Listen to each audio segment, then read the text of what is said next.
Hi, Mark Robertson back with you today. I'm talking about my book, Carrying Lawn Chairs, Youth Sports, and Other Parental Mindsets. The first part of the book dealt with parents and youth and organized youth sports and the problems I have with it. And I really don't think there are answers to solving those problems. I don't think young kids should be involved in organized youth sports. I wouldn't put a child in organized youth sports before the age of 10, maybe even 12. It's crazy. All these people in the stands yelling at 4, 5, and 6 year olds playing t-ball or hockey or whatever they do. I think it's crazy. But anyway, I've divided the book into two parts. The first part is about youth sport. The second part covers a wide range of topics with the parental and youth dynamic. And today I get into a very heavy subject, kind of following up on the last chapter. This chapter is called Young Evil. I'm going over each of the chapters of the book. I mean, the book is available on Amazon in electronic form or book form. But you can, if you watch these YouTube videos, you can get a good idea of the book as well. And I call it Young Evil. Over the past number of years, seemingly starting with Columbine in the 90s, mostly boys, virtually all young boys, have gone in and shot up a school, church, various other places, theater. And why does this happen? What causes this? What causes a young person to go from a very innocent child out of the womb to someone who wants to shoot up people they may even know, or shoot up a school, theater, church, whatever? How do they get to that point? What is it really all about? Well, first of all, I don't have all the answers. I don't know for sure, but I'm going back to what I said in the previous chapter. It's their programming. It's their experiences in life. They come out of the womb, at the very least, an empty vessel. I think people are born basically good. Every person is born differently. They have different talents and abilities, but people are not born evil. So what happens? Well, it's the experiences of life. If you look in the backgrounds of most of these kids who shoot up schools or various other places, they come from broken families. Not always. There are a couple of exceptions that I have found, but they have some sort of thing in the background that really gets them off track. That may even be not that obvious. I mean, things as simple. It might even be something simple, bullying in school. That's not simple. That's very tragic that it happens. But you would think that how could someone go from being bullied in school to want to shoot up the school? I don't know for sure, but I know there's a lot of things that contribute to it, from bullying to teasing to not being loved by the parents to being in school.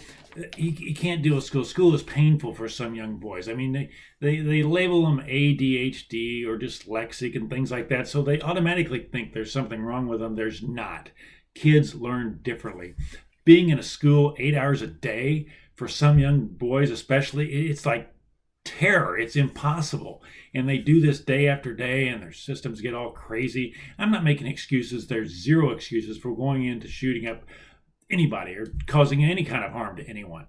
But we have to look at some reasons. And then they think, wow, they must have ADHD, so we got to put them on these mind-altering drugs. From what I understand, many of these shooters were on some form of mind-altering drugs. And it's crazy.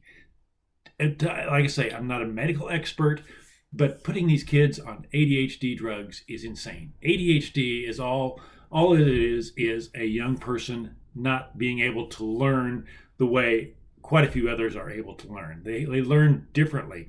So they put them in this thing and they react, and they learn differently. They have different abilities even. I mean, we need to bring out their abilities, and but they want to treat everybody the same, conformity. You got to go into schools. You got to sit in a classroom all 8 hours a day or go to a different classroom. But it's crazy. It's very damaging to some, especially young boys, it seems like. And then they react. And then, of course, there's that peer pressure. They want love. They probably don't get love at home. And the general makeup of public schools is just not psychologically healthy for many. It just isn't good. It's all about peer pressure. And if you're some introverted young kid, you want to have friends, and the harder you try, the worse it gets. And again, I am not making excuses, but you can see it when they dress in black. They all have different things they do. Maybe wear these rings or paint their hair different colors. Right? And what are they saying right there? They're saying they're reaching out for love. They have a lack of love in their life, and this is what this says. It's similar with gangs. I mean, kids growing up in the inner city, they have really no basic family life or family foundation. It's just kind of hopscotch.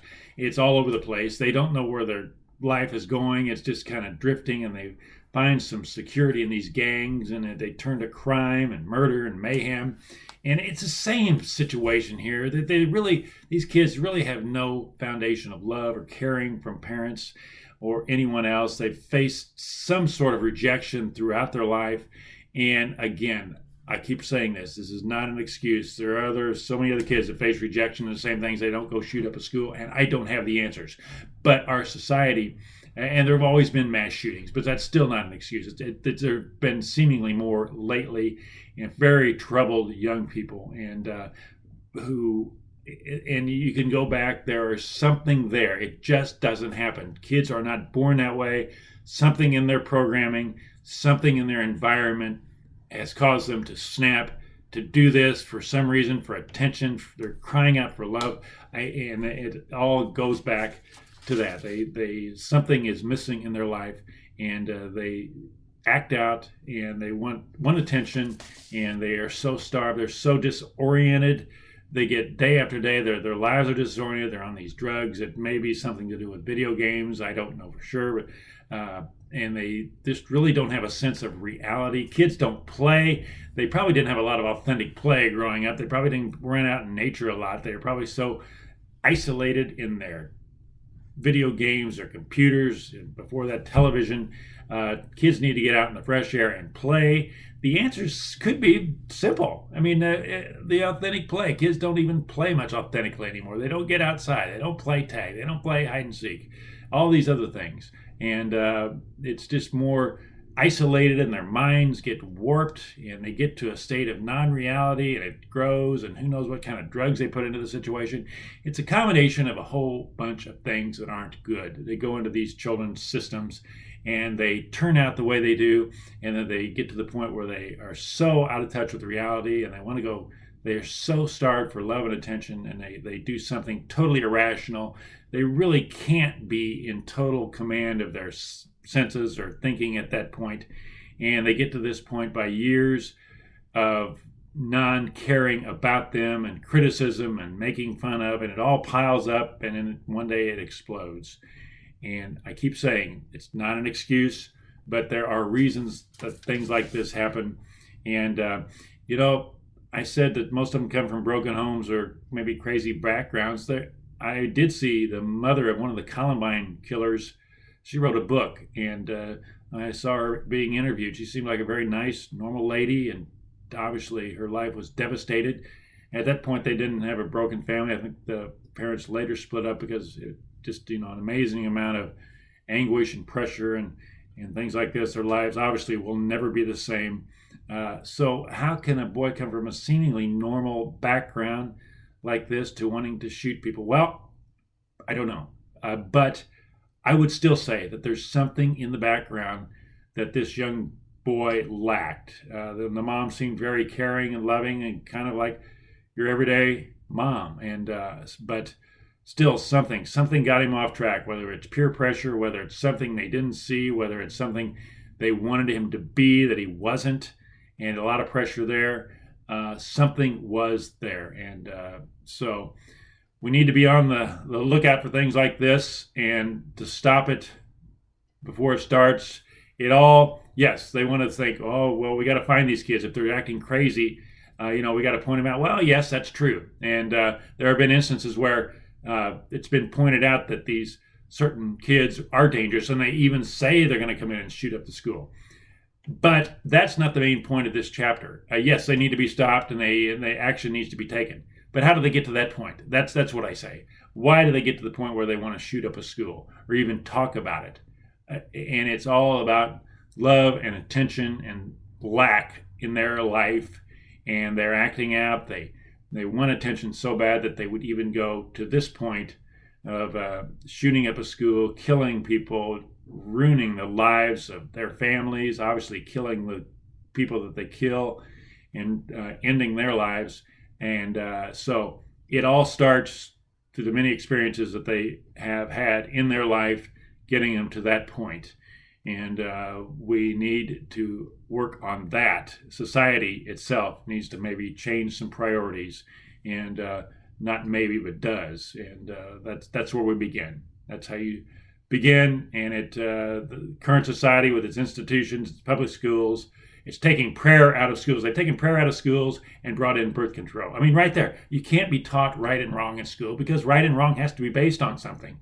I mean, they are teaching right and wrong whether they know it or not, and religion still is in school. It's secular humanism. The Christian Bible and everything else has been taken out of school. And look at the results. The results are teenage pregnancies. Everything else is out of whack. And when these kids don't have a basic foundation of right and wrong or a higher power, God has been taken out of the school. And that is, God has been taken out of their lives. And that also is a major factor. It might be the major factor. So there are things that can be done, and common sense things that can be done. But it gets back to, it's a spiritual problem. It's a problem of a lack of love.